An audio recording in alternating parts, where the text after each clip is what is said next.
बघा आपला next topic आहे आता लाईन इंटिग्रल. याची डेफिनेशन बघूया. Let F of X Y Z be a vector function defined through some region of a space. Let C be any curve in that region. The line integral of along a path C is defined as the integral of tangential component of f bar along C. मग if r bar is equal to r bar ची value दिली बघा xi plus yj plus zk is the position vector of any point P on C, then t bar is equal to दिले dr bar by ds. t bar is equal to काय असतं dr bar by ds gives the unit tangent vector to the curve C. म्हणजेच therefore line integral ची definition काय असते. therefore line integral is equal to integration C f bar dot t bar into ds. म्हणजेच is equal to काय असेल integration at C f bar dot t bar is equal to काय मग dr bar by ds. He value आपण इथं put केली into ds as it is. म्हणजेच is equal to integration C f bar dot ही कसली value आहे बघा dr bar by ds is equal to काय म्हणू शकतो आपण dr बार. म्हणजेच next if f bar is equal to दिले आपल्याला f1i bar plus f2j bar plus f3k bar then the line integral of f bar along c is integration c f bar dot dr bar is equal to integration c f1i bar plus f2j bar plus f3k bar dot बघा dr bar is equal to काय असतं मग हे आपण F बारची value लिहिली dr bar is equal to dxi by r bar plus dxi bar plus dyj bar plus dzk bar असतं. म्हणजेच is equal to integration at c f1 dx काय असेल मग f1 into dx plus f2 into dy plus f3 into dz. हे आपली बघा line इंटिग्रलची definition बघितली आपण. ते कसं डिनोट करतात ते बघितलं आणि त्याचा फॉर्म्युला बघितला. नेक्स्ट आपण रिमार्क्स बघूया. Remarks say if f bar represent the force on a particle moving along C, then the line integral represents the work done by the force. And second baga if C is a simple closed curve, that is closed curve which does not intersect itself anywhere, then line integral of f bar around C is denoted by integration denoted by phi of f bar dot d bar. म्हणजेच काय हा f bar dot d bar. In aerodynamics and fluid mechanics such a line integral is called as a circulation of f bar along C, where f bar काय represent करतो मग velocity of fluid. Next आहे बघा third remarks आहे line integral may or may not depend upon the path of integration. बघा line integral एकतर depend असू शकतं किंवा नॉट डिपेंड असू शकतं पाथ ऑफ इंटिग्रेशनच्या. फोर्थ रिमार्क्स आहे आपली let C is equal to arc of APB be any arc in a given region. Next then integration of f bar dot dr bar is equal to काय मिळेल मग minus of integration f bar dot dr बार. आणि arc काय दिलेली आहे आपल्याला APB आणि arc काय दिलेली आहे BPA. बघा आपल्याला इकडे फिगर दिलेली आहे त्याची आर्क APB ए पासून स्टार्ट APB हा ॲरो दाखवलेला आहे बघा. नेक्स्ट BPB बी पासून तर BPA म्हणजे हा ॲरो बघा. ॲरोनुसार आपल्याला ही फिगर लक्षात ठेवायची आहे.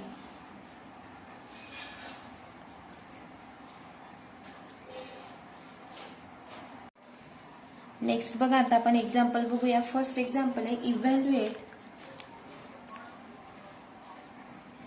Evaluate integration C f bar dot dr bar where f बारची व्हॅल्यू दिली बघा आपल्याला f bar is equal to x square i bar plus y cube j bar and curve C is the arc of the parabola y is equal to काय दिलंय y equal to x square in the xy plane from 0 to 1 solution बघूया आता. Solution line इंटिग्रलचं example आहे बघा. Solution along the curve C y is equal to काय दिलं आपल्याला x स्क्वेअर देअरफोर म्हणजेच dy इज इक्वल टू काय मिळेल मग twice x into dx. y is equal to x square दिलेलं असेल तर dy इज इक्वल टू काय मिळेल twice x into dx. Next F bar dot dr bar काढायचं आहे बघा आपल्याला. एफ बारची व्हॅल्यू दिलेली आहे म्हणजेच is equal to x square I cap plus I bar Y cube J bar ही आपल्याला एफ बारची व्हॅल्यू दिली आहे. डॉट डी आर बार आत्ताच आपण बघितलं लाईन इंटिग्रलमध्ये डी आर बाय कसं डिनोट करतो आपण dx I bar plus dy जे बार म्हणजेच इज इक्वल टू काय मिळेल मग x square dx plus y cube dy म्हणजेच is equal to x square dx plus x square bracket square into 2x into dx म्हणजेच is equal to काय मिळेल मग x square dx plus 2 raise to 2 म्हणजेच काय मिळेल 2 into x raise to 7 into dx म्हणजेच is equal to आपल्याला मिळेल बघा x square plus 2x raise to 7 into dx म्हणजेच therefore integration C F bar dot D R bar is equal to integration x is equal to काय घेतोय आपण 0 to 1 म्हणजेच x square plus 2x raise to 7 into dx आपण as it is लिहिला.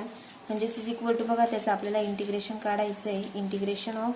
Integration x स्क्वेअरचं integration x cube divided by 3 plus x raise to 8 divided by 4 integration 0 to 1 म्हणजेच is equal to काय मिळेल मग 1/3 प्लस 1/4 म्हणजेच is equal to काय मिळेल आपल्याला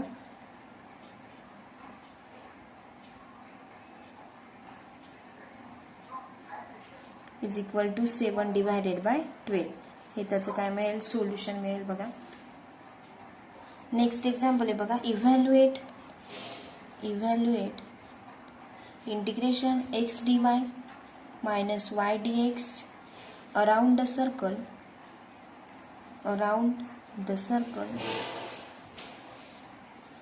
x square plus y square is equal to 1.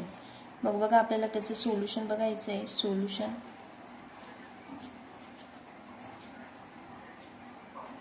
Late C denote the circle x square plus y square is equal to काय दिलंय 1 म्हणजेच that is x is equal to काय दिसतोय आपल्याला constant. X is equal to काय दिलेलं आहे आपल्याला x equal to cos T and y is equal to काय घेतोय आपण sine t. X is equal to cos t आणि y is equal to sine t म्हणजेच काय दिलंय पॅरामेट्रिक फॉर्म दिलाय बघा तो पॅरामेट्रिक फॉर्म. नेक्स्ट म्हणजेच आपण dx काढला बघा. dx काढला तर काय मिळेल dx is equal to minus sine T into dt आणि dy इज इक्वल टू काय मिळेल मग cos T into dt. T काय व्हेरीज करतोय बघा T varies from 0 to pi. Next म्हणजेच therefore integration C x dy minus y dx is equal to integration बघा 0 to काय दिलं आपल्याला T varies from 0 to 2 pi into cos T into dt plus sine T into dt and bracket complete. बघा आपल्याला हे integration solve करायचं आहे. म्हणजेच is equal to integration 0 to 2 pi cos square T काय मिळेल cos square T plus sine square T into dt म्हणजेच is equal to next step is equal to cos square T plus sine square T is equal to काय असतं 1 म्हणजेच integration 0 to 2 पाय dt is equal to काय मिळेल मग T at 0 to 2 पाय म्हणजेच इज इक्वल टू सोल्युशन काय मिळेल आपल्याला 2 पाय मिळेल बघा. नेक्स्ट एक्झाम्पल बघूया. If f bar is equal to f बारची व्हॅल्यू दिली बघा f bar is equal to root of y i bar plus 2x j bar plus 3y k bar. Evaluate integration C F bar dot D R bar where c दिले बघा, where c is the curve given bye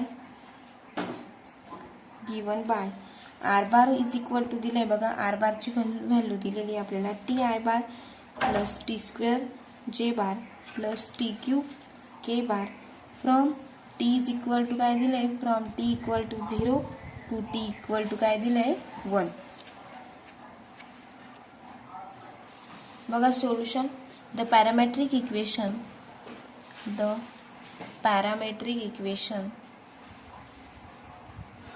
of curve c r. बघा x equal to काय दिलंय आपल्याला, x is equal to t, y is equal to काय दिलंय t square, y is equal to t square and z is equal to काय घेतोय t cube. x ची value t घेतली, y ची टी स्क्वेअर आणि z ची काय घेतली टी क्यूब. म्हणजेच dx इज इक्वल टू काय मिळेल मग dt, dy is equal to काय मिळेल 2t into dt and dz is equal to काय मिळेल टी स्क्वेअरचं integration t 3t square into dt मिळेल. नेक्स्ट आता आपल्याला f bar dot D R bar काढायचं आहे बघा.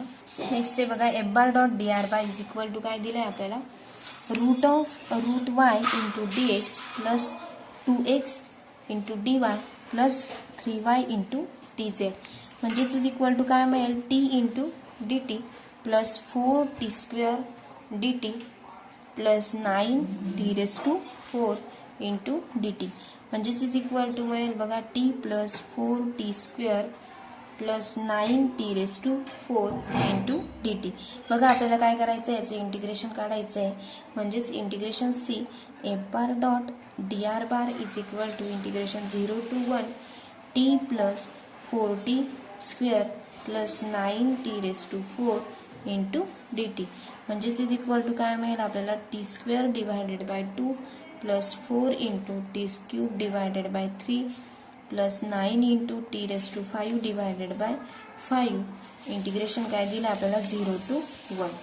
म्हणजेच इज इक्वल टू बघा याचं काय करायचं इंटिग्रेशन केलं तर 1/2 प्लस काय मिळेल 4/3 प्लस 9/5.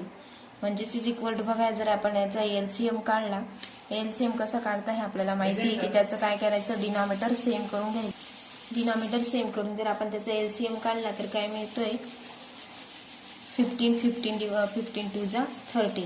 म्हणजेच 30 काय मिळतोय त्याचा एलसीएम 30 रेस टू 1 इंटू काय मिळेल 30 प्लस इज इक्वल टू जर आपण 5 3 जा 15 टू जा 30 मिळेल तर 30 येण्यासाठी इथं कितीने मल्टिप्लाय करावं लागेल 15. म्हणजेच 1 इंटू 15 प्लस इकडे आपल्याला 30 येण्यासाठी 3 into 10 divided by 4 into 10 plus 5 into 30 येण्यासाठी 5 इंटू 6. म्हणजेच वरती पण आपण मल्टिप्लाय कशाने करू 9 इंटू 6. म्हणजेच इज इक्वल टू किती मिळालं 15 प्लस 40 प्लस 9 6 जा 54 डिवायडेड बाय 30. म्हणजेच आपलं सोल्युशन काय मिळालं मग आपल्याला is equal to 109 divided by 30. हे आपल्याला काय मिळालं सोल्युशन मिळालं. म्हणजे पॅरामेट्रिक इक्वेशनचं काय मिळालं solution f bar dot D R bar is equal to किती मिळालं 109 डिवायडेड बाय 30. बघा आपलं नेक्स्ट एक्झाम्पल आहे evaluate integration x² plus y² I bar plus x² minus y square j bar into d R bar from 0,0 to 0 to 1 along the following paths. आपल्याला path दिले बघा 0 0 and 1 1. First find करायचे आपल्याला along the straight line 0 0 to 0 1. Second find करायचे along the parabola y² is equal to x and third find करायचे along the path from 0 0 to 1 0 and then 1 0 to 1 1. बघा मग आपल्याला फिगर दिली आहे एक्स ॲक्सिस वाय ॲक्सिस. बघा ज्या पद्धतीने आपल्याला 0 0 अँड 1 1 पाथ दिलेली होती त्या पद्धतीने आपण काढून घेतलं. नेक्स्ट सेकंडमध्ये दिलेलं होतं y² is equal to x parabola दाखवायचं आहे ते आपण या फिगरमध्ये दाखवलंय बघा. नेक्स्ट आपण थर्डमध्ये सांगितलेलं आहे की 0 0 अँड 1 0 0 0 अँड 1 0 दाखवलं आणि नेक्स्ट 1 0 अँड 1 1 1 0 अँड 1 1. बघा चारही पाथ आपण दाखवलेले आहेत. मग आता आपण फर्स्ट सॉल्व करायचं आहे आपल्याला 0 इज इक्वल टू बघा आता आपण हा 0 इज इक्वल टू काय घेतलं मग 0 equal to 0 0 and p is equal to घेतलंय बघा p इज इक्वल टू 1 1. फिगरमध्ये दाखवल्याप्रमाणे. Next equation first, equation of straight line, OP is equal to, बघा equation of straight line OP is equal to काय दिलं आपल्याला, OP equal to equation of straight line OP is y equal to काय दिले आपण, y is equal to x. म्हणजेच therefore dy is equal to काय मिळेल आपल्याला, dx. आणि x varies from 0 to 1. x काय व्हेरीज फ्रॉम करतोय बघा, x varies from 0 to 1. Next आपल्याला इंटिग्रेशन सॉल्व करायचं आहे. Integration C x square plus y square into I bar plus x square minus y square into जे bar bracket complete into dr bar. म्हणजेच is equal to next step काय मिळेल आपल्याला, is equal to integration C x square plus y square into dx separate केलं बघा आपण, plus x square minus y square into dy. म्हणजेच is equal to बघा, जर आपण याचं इंटिग्रेशन केलं तर काय सोल्युशन मिळेल, इंटिग्रेशन ऑफ 0 to 1. इंटिग्रेशन काय दिलं आपल्याला, 0 to 1 दिलेलं आहे. म्हणजेच 2x square into dx is equal to, जर त्याचं इंटिग्रेशन सॉल्व केलं तर काय मिळेल, 2 इंटू एक्स स्क्वेअरचं integration x cube divided by 3 into 0 to 1. म्हणजेच आपल्याला सोल्युशन काय मिळेल मग, 2/3. हे काय मिळालं आपल्याला, फर्स्टचं सोल्युशन मिळाला. फर्स्टमध्ये आपल्याला विचारलेलं होतं की along a straight line 0 0 to 1 दाखवायचं होतं. ते काय मिळालं मग आपल्याला, 2/3. आता सेकंड सॉल्व करूया आपण. सेकंड, अलॉंग द पाथ आपल्याला पॅराबोला दिला आहे y square is equal to x. बघा next, along the path y square is equal to काय दिला आहे, x. That is the path बघा OAP and P. आपल्याला पाथ दिला आहे बघा OAP, फिगरमध्ये OAP. Along the path OAP म्हणजेच 2y into dy is equal to काय मिळालं आपल्याला, dx. आणि y varies from 0 to 1. y varies from 0 to 1.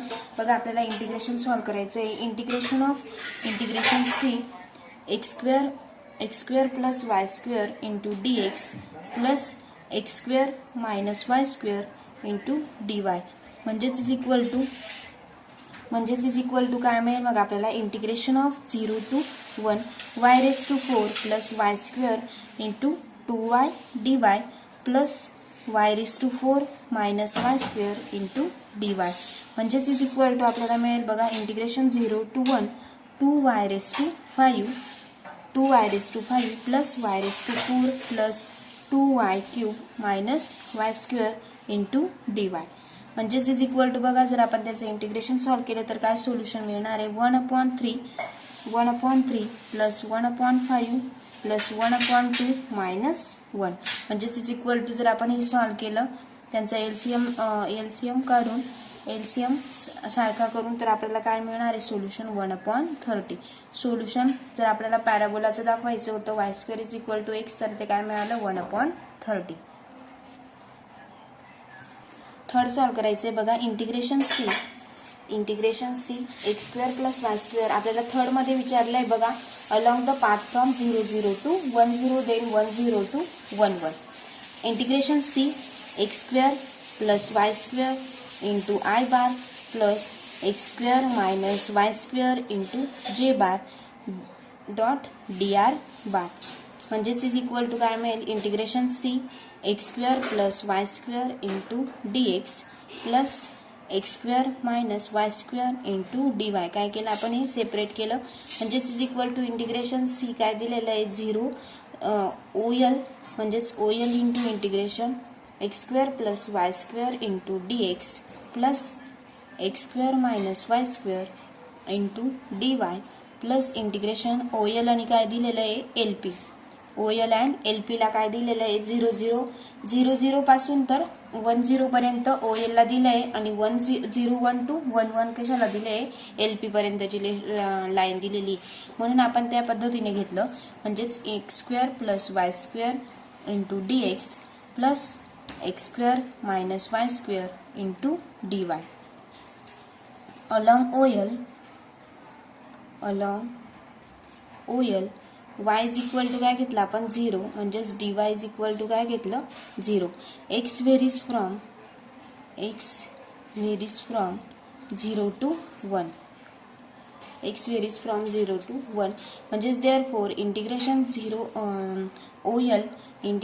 OL of x square plus y square into dx plus x square minus y square into dy is equal to integration 0 to 1 x square into dx is equal to बघा त्याचं जर आपण integration काढलं तर काय मिळेल x cube divided by 3.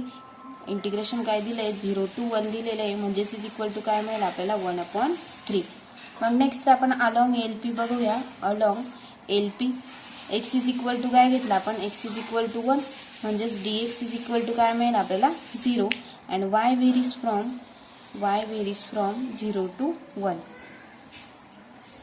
y varies from 0 to 1 दिले बघा म्हणजेच therefore integration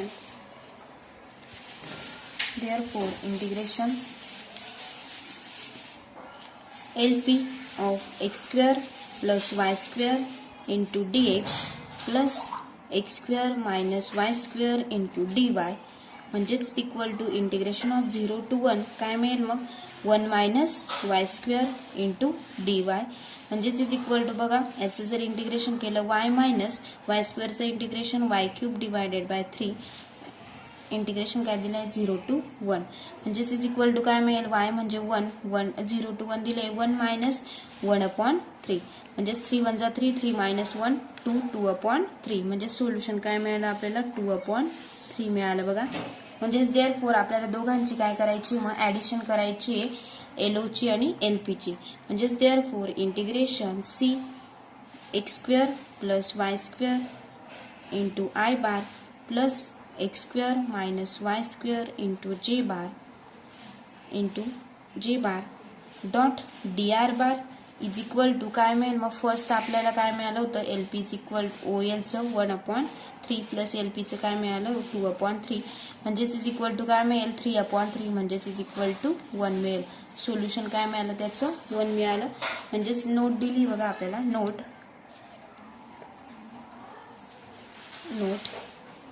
the line integral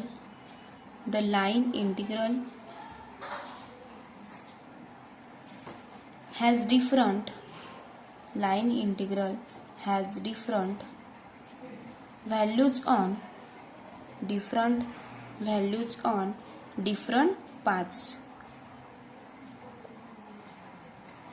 values on different paths. बघा अशा पद्धतीने हे एक्झाम्पल बघितलं. नेक्स्ट लेक्चरला आपण पुढचे एक्झाम्पल्स बघूया.